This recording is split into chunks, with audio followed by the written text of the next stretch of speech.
Mesdames, Messieurs, bonjour, ravi de vous retrouver pour cette nouvelle édition du JT Cultures et Marchés. Alors, nous commencerons cette émission en évoquant la baisse des surfaces de maïs aux États-Unis. Nous parlerons ensuite du retour du sec en Russie, avant d'étudier la progression des semis d'orge de printemps en France. Enfin, nous ferons un point sur la production européenne de colza attendue en 2024. La semaine dernière a été marquée par la publication du rapport trimestriel de l'USDA sur les stocks au 1er mars, mais aussi sur les intentions de semis pour 2024.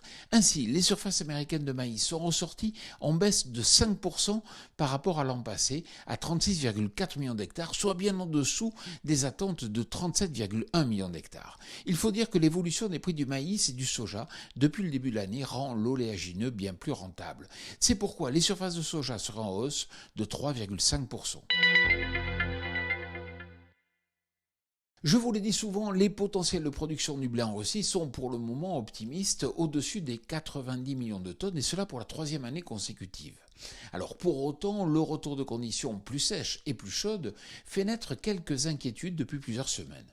S'il est encore trop tôt pour revoir les rendements, la donne pourrait changer avec un retour du sec bien plus précoce que d'habitude. À suivre donc.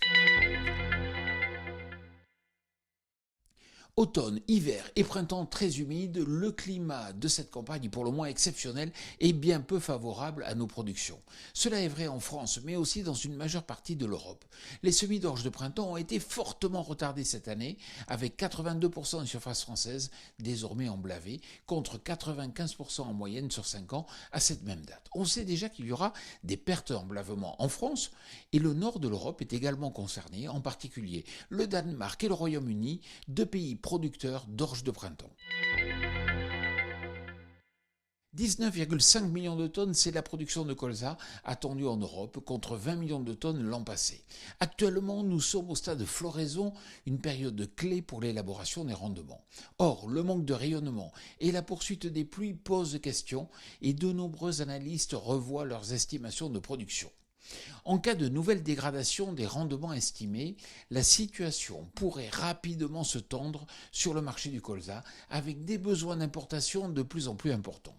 Voilà, le JT Culture et Marché, c'est terminé. Je vous souhaite bien sûr une excellente semaine.